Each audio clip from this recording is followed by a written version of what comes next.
बच्ची का जन्मदिन मनाया गया था, वहाँ मैं गया था और मैं पहली बार किसी बेटी के जन्मदिन पर गया।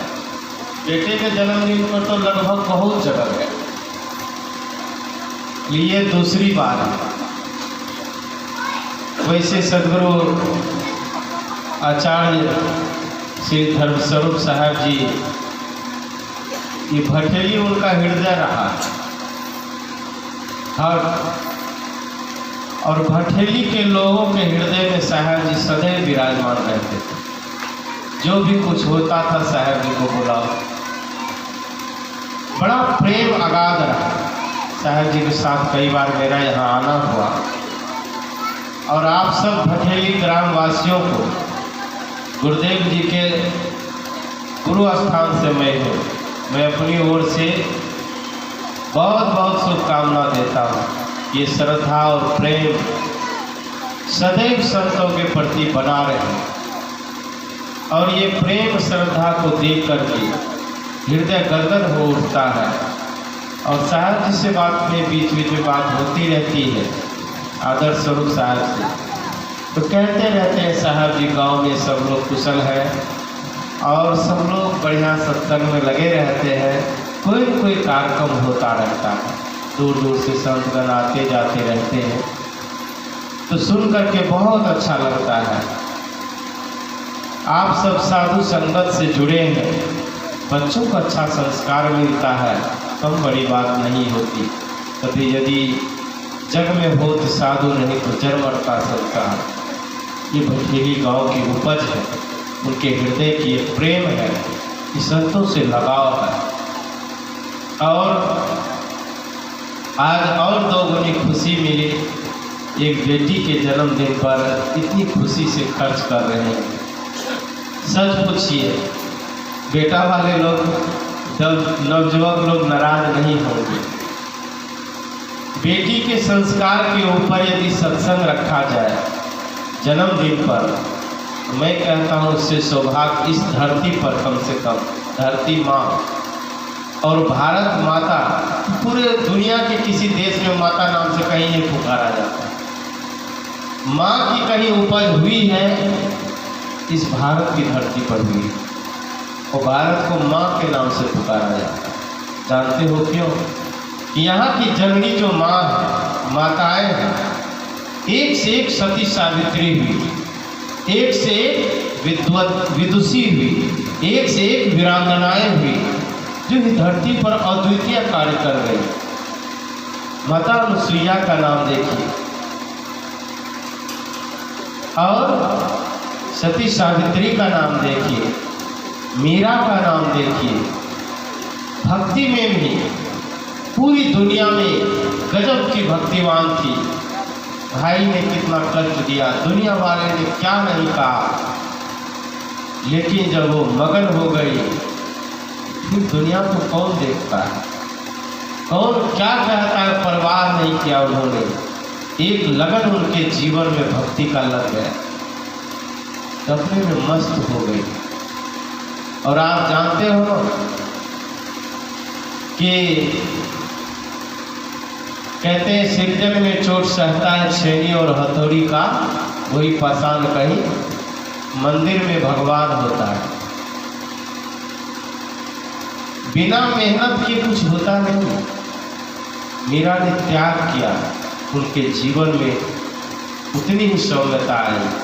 आग में तपकर भी सोना कोई जवाहरात बनता है, नहीं तो पड़ा है का हीरा पड़ा बाजार में रहा छाप लगता है। केते मूर्ख जन बचे हुए कोई पारखी लिया होता है, कोई विवेकी व्यक्ति होगा। हम सबके जीवन में बेटी जो होती है ना, वो दो कुल को तारती है, और बेटियों को संस्कार सबसे ज़्यादा देना चाहिए, क्योंकि एक गांव के संस्कार दूसरे गांव लेके जाती है, और वो जहाँ जाएगी वहाँ फैलाएगी, उसके बच्चे होंगे। और एक बात जान लो आप, पिता का 40% मेहनत है बच्चों को परवरिश में, और 60% है माताओं का। इसीलिए माताओं का नाम पहले आता है। सीताराम, राम सीता कभी देखे हैं धुन गाते हुए? नहीं हो। सीताराम हो, क्यों कि राम जी से ज्यादा तपस्या सीता की रही, कम नहीं रही। हर यातनाएं सहते हुए सीता उनके बच्चों को जन्म दी और परवरिश की। कहाँ ऋषि मुनि, कहाँ जंगल झाड़ पेड़ पहाड़ में लकड़ियां बीनती, सबके लिए भोजन बनाती और अपने बच्चे का परवरिश कर रही। एक माता को मैंने पूछा कि बड़ी दुखी तुम नजर आते हो, बड़ा चेहरा उसका दुखी था। सत्संग के बाद बंदगी करने आए, पूछा जब अकेले मिली, कही गुरुदेव मेरे पेट में 4 महीने के बच्चे, यदि ये बच्चा नहीं होता तो मैं आत्महत्या कर लेता। और सत्संग में पूरे सत्संग रोती रही। मैंने कहा क्यों रो रही बहन? उन्होंने कहा साहब जी मुझे दुखी इतना है, परिवार में कोई व्यक्ति को नहीं समझ रहा। आज इंसान को इंसान नहीं समझा जाता है। बहुत सारी बातें हुई, लेकिन आज बहुत कुछ बेटियों को हाथ में आया, पढ़ती लिखती है और पढ़ लिख करके बहुत विद्वान भी बनी है। बहुत सारे उनके कुरीतियाँ भी बीत चुकी, जीने का ढंग अच्छा होने लगा। कमी बेसी तो होता रहता है, लेकिन मेहनत करती है बच्चियाँ। खुशी होती है हमें, मेरे भारत की धरती की आज बच्चे लोग आगे बढ़ रहे हैं और आशीर्वाद है जिस बच्चे के जन्मदिन है। यहाँ भी जितनी सारी बच्चियाँ हैं, पढ़े लिखे मेहनत करें और अच्छे संस्कार से जिए, ताकि इस भारत के भविष्य हो। आप हम लोग जब पढ़ते थे क्लास में, एक संस्कृत के टीचर थे झा जी, मेरे को बहुत प्यार देते थे। कहते थे बेटा तेरे हाथ से पानी पियोगा, जाओ ले आओ। तुम्हें मांस भी बढ़िया से लाता था, खूब चपाकर चला, रोज कहना नहीं पड़ता। मेरे जैसे देखता जाओ पानी लिया, और दूर से आते थे। संस्कृत बहुत सुंदर पढ़ाते थे। इतना ही कहते थे कि आप लोग भविष्य हो मेरे देश के, पता नहीं इस बच्चे के जीवन में किसके गर्भ में क्या छिपा है। इसमें से कई लोग संत हो जाएंगे। मैं नहीं सोच, मैं तो आगे बैठता था, मैं नहीं सोचता था मैं ही साधु बनूंगा, मेरे को खुद ही पता नहीं था। मैं ISC जब कर लिया, BSc पार्ट 1 में मैं एडमिशन लिया और सन 2000 में इलाहाबाद चला। मैं भी अपने को नहीं जानता था मैं साधु जीवन में चला जाऊंगा। जब वो संस्कृत में रिटायर हो गए सर, संजोग से एक दिन मधेपुरा में मिल गए, कोई काम से वो आएंगे। उनका घर तो पड़ता था दरभंगा, लेकिन आए थे कुछ सर्विस का कागज रहा था वो, जिस हाई स्कूल में मैं पढ़ता था। मैं पहचान गया। मैं जब गया प्रणाम कर, मेरे हाथ पकड़ ली। संत होकर के मेरे पैर दुखते हैं, नहीं पहचाना नहीं गई। तब मैं बताया मैं अमुक आदमी हूँ। बहुत मेरे हाथों से आपने पानी पिया, पूरे गले लगाए हो कि बेटा मेरी बात कुछ कुछ सच हुई। मेरे बच्चे कई लोग इंजीनियर हो गए। हमारे ही एक दोस्त था जो एयरफोर्स में इंजीनियर है और अभी गुजरात में है उनका ड्यूटी। तो कई डॉक्टर हो गए, मैं साधु हो गया। ये बच्चे भी पता नहीं भविष्य में कोई अच्छा कार्य कर जाए। इसीलिए हर आदमी अपने बच्चे को सर्वगुण संपन्न बनाए। एक गुण से नहीं, खूब पढ़ा दिया लिखा दिया, उसको अच्छा खाना बनाना भी आना चाहिए। मैं जब भोजन बनाता हूँ मैं बढ़ाई नहीं करना चाहता। मेरे साथी लोग कहते हैं साहब जी आपके हाथ का भोजन बहुत अच्छा लगता है। खासकर मेरे दिलीप साहब है, साहब जी आप बना दीजिए ना, लटक जाएंगे देह में बच्चे की तरह। नहीं आप बना दीजिए। भोजन भी बनाता हूँ बड़ी तल्लीनता से, अच्छा लगता है बनाने में, सेवा करने में। तो बढ़िया से भोजन बनाना भी सीखो। घर में किसी को पानी पिलाओ तो कह दे धो के ले आओ, तो गिलास अब जैसे तैसे धो के दे दिया, नहीं, बढ़िया से मांझ के पानी और जल्दी पानी उनको पिलाओ। घर में एक एक संस्कार बच्चों में होना चाहिए, ताकि किसी घर वो जा रही है। बेटी इस गांव में तो रहेगी नहीं, जो आपका तान बान सुनता रहेगा दूसरे गांव में जाएगी। इसलिए उसको गढ़ने में कोई कसर नहीं रखना। जितनी गढ़ाई अच्छी होगी, बेटी को मारो पीटो, गालियाँ भी देनी पड़ जाती है माताओं को। मैं देखता हूँ कई माता लोग कहती साथ देना तो नहीं था, निकल गया, क्या करें, गुस्सा में। बेटियाँ कई शिकायत करती है, गुरुजी मेरी माता जी मुझे गाली बक देती है। तो मैंने कहा कि ये गाली सस्ती है बेटी, लेकिन वो गाली महंगी पड़ेगी जो कल को तुम्हें मिलेगी। आज की गाली यदि समझ जाओगे दवा की तरह, तो कल दुआएं मिलेगी ससुराल वालों से कि पता नहीं किस घर से आई, एक शब्द नहीं सुनना पसंद करती, अवसर ही नहीं देती है। क्यों कि जो अवसर माता पिता के पास गुजरना था वो गुजर चुका। अब पति के साथ साथ ससुर के साथ ऐसा व्यवहार उनका हो गया कि काहे के लिए गाली सुनेगी। वो दिन चले गए, बचपन के वो डांट चली गई। माताओं के डांट प्यारी होती है, बेटियों को बड़ा बुरा लगता है, खाना छोड़ देगी, रोती रहेगी, माँ भर दिन डांटती रहती है। माँ का डांट कोई खराब नहीं, आपकी जिंदगी बनाने के लिए। माँ अपने लिए कहाँ जी रही है बच्चों के लिए, बच्चों के लिए। और एक बात जान लीजिए, मैं एक लड़की को देखा, जो बात अपने पिता से लड़की कह नहीं सकती है, वो बेटी अपनी माँ से कह देती है। और माँ बहुत सारी बात जानकर भी चुप रहती है। क्या जानते हो क्यों? क्योंकि वो अपने दर्द को जानती है कि बेटी बेटी होती है, मैं भी बेटी थी।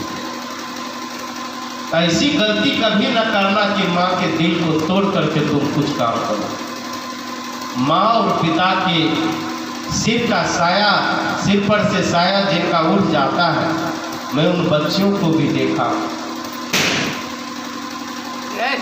वो सोचते रहती है कि मेरे को कोई ऐसी माँ ससुराल में मिल जाए कि मेरे माँ का जितना प्यार कम रहा वो वहाँ मिल जाए। लेकिन कहा एक रोते आया, आके चिल्लाते मिल गया, तब क्या होगा? एक तो माँ के बिना दुखी लड़की कहीं ससुराल गई और वहाँ उनके टाइम बैठे मिल जाती, क्या जीवन उसका होता होगा। दोनों चक्की के बीच में पिस के रह जाती है। इसलिए कोई बेटी आ जाती है तो बेटी की तरह उसको मानना। भले उसकी कोई गलती हो जाती, बच्चे गलती कर देते हैं, क्या करते हो? अपनी बेटी को मार देते हो। इसीलिए ये समझना कि आजकल तो और दिक्कत है कि पढ़ते पढ़ते लड़की लोग घर में कुछ करती नहीं है, पढ़ते पढ़ते शादी हो गई, ससुराल चला गया, सिखा क्या? कुछ नहीं। और वहाँ जाके कोई न कोई गलती होती रहती है, और ससुराल में कहेगा कोई संस्कार नहीं है। तो बच्चों के भी चाहिए कि हर कला हम अपने घर में ही सीख लें, मेहनत करना सीखें, और जब ससुराल जाए तो बढ़िया से जिए। मैं कह रहा था संस्कार के ऊपर बच्चियों को विशेष संस्कार दिया जाए। घर के गिरिकांड हर चीज़ आना चाहिए, साफ सफाई हर चीज़ मेंटेन में होना चाहिए। ये नहीं चप्पल वहाँ फेंक दिए, जूता वहाँ फेंक दिए, कल को उसके घर में बच्चे पलेंगे। एक लड़की को मैं बहुत समझाया, नहीं मानी, उसके माता ने बहुत समझाया, नहीं मानी। अभी घटना बता रहा हूँ, 3 महीने पहले की। और जब ससुराल गई तो वहाँ नहीं, साहब जी बताते हैं, रानी बन के रहती। तो उसका पति कोई काम करने नहीं दिया, सास भी कोई काम करने दिया, वो टीचर थी। जो अपने फूट जाता है। बोलिए सतगुरुदेव की। घंटी बजा रहा है, जल्दी करो, केक ठंडा हो रहा है। तो थोड़ी सी 2 मिनट और लेता हूँ। तो उस बच्ची को क्या हुआ, घर में बच्चे तो आए, और जान लो ये चीज़ को, जब भी बच्चे घर में आते हैं उसको झाड़ू पोछा भले वजन न उठाओ, लेकिन काम बढ़िया से करो। पूरा 3 से 6 घंटे मेहनत चाहिए। यदि मेहनत नहीं करेगा, चलने फिरने का प्लस घर में झाड़ू पोछा नहीं, अपने घर में दूसरे घर में लगाओ, लेकिन लगाओ जरूर। शरीर उसका ढीला होगा, शिथिल होगा, बच्चे आराम से नॉर्मल होगा। लड़का जन्म लिया, बड़ा बढ़िया लड़का, जब देखता मेरे आंख में आंसू आ गए, कितना सुंदर, लेकिन उसको नर्स ने कोई दाग छाप कर दिया, उसके सिर का नस दब गया, दब गया, आईसीयू में रखा गया, शरीर छूट गया। और डॉक्टर से पूछा, वहाँ 6 डॉक्टर लगे हुए थे पूर्णिया में। मैंने कहा जो बच जाएगा जिसका भविष्य क्या है, कहा ये बच जाएगा तो जीवन भर इसको खाली पैसे लगाना है, दिमाग काम नहीं करेगा, तो चमकी की बीमारी हो गई, अब बुद्धि कम हो जाता है, क्योंकि नस जब दब गया तो जल्दी बहुत मासूम होता है। इसीलिए या तो सर्जरी कर दो, या तो नॉर्मल के लिए पहले से थोड़ा सा बच्चियों को मेहनत करना चाहिए, नहीं किया। उस बचपन से उस दुलारी मलारी का कारण ये हुआ, ऑपरेशन नहीं करवाया और वैसे पैदा हुआ तो बच्चे खत्म हो गया। और वो बहुत रो रही, मैंने कहा बेटी तेरी गलती है, गलती किसी और की नहीं। और ये सब चीज़ की जानकारी होना आवश्यक होता है। तो एक संस्कार सीखना पड़ेगा। यदि उसमें कमी रह गई, आलसीपन आ गया, तो फिर मेहनती बच्चियाँ नहीं रहती, और जो मेहनती नहीं तो बिना सेवा का मेवा नहीं मिलता। ससुराल में जान लो, वहाँ तो काम करना ही पड़ेगा, बुखार लगा हो चाहे माथा में दर्द हो, घर का काम करना ही पड़ेगा। क्यों? वहाँ आपको स्टेचू बना के घर में रखने के लिए महारानी को नहीं लाया है, इसलिए लाया देखा सुनी जितना काम है वो बटवारिए में, ब्याह के बाद सीधा हलवे में लग जाओ, उसके बाद खूब काम करो। और जो सेवा कर ले जाती है ससुराल में सही में बहुरानी हो जाती है, और जो सेवा में फेल हो जाती है नैहर में जाकर के भौजाई से लड़ाई करती है। इसलिए संस्कार बढ़िया हो, मेहनती हो और पढ़ी लिखी विदुषी भी हो। एक कचरा फेंकने वाला आदमी जो पूरा कचरा इकट्ठा करता है, रेलवे में पेपर में पढ़े होंगे आप लोग, उसकी बेटी IAS अफसर बन गई। हद होगा आपको, आप महल में रहते हो, पढ़ते लिखते हो, IAS नहीं बन पाते हो, और कचरा फेंकने वाला टीना के घर में रह करके एक दिन विद्वान बन गई। इसीलिए मेरा ये कहना है कि बच्चों को अच्छा संस्कार दे करके बढ़िया विद्वान बनाए, ताकि बच्चे अच्छे होकर के आपका नाम रोशन करें। दुनिया में कोई धरती कुछ लेके नहीं जाता है, अच्छा करोगे अच्छा नाम रोशन होगा। का अच्छा जीवन जी लो, अच्छी जिंदगानी आपकी, लोग भी सीखे सबक सुनकर कहानी आपकी। आप सबका जीवन मंगलमय हो। बहुत बहुत शुभकामनाएं, आशीर्वाद उन बच्चों को भी और बच्चे के माता पिता दादा दादी को और आप सबको, सबका जीवन सुखमय और शांति में बीते। अभी और हमारे पूज्य महंत श्री सतस्वरूप साहब जी हैं, उनके भी विचारों को सुने। मैं अपनी वाणी पर यही विराम देता हूँ। बोलिए सद्गुरुदेव की।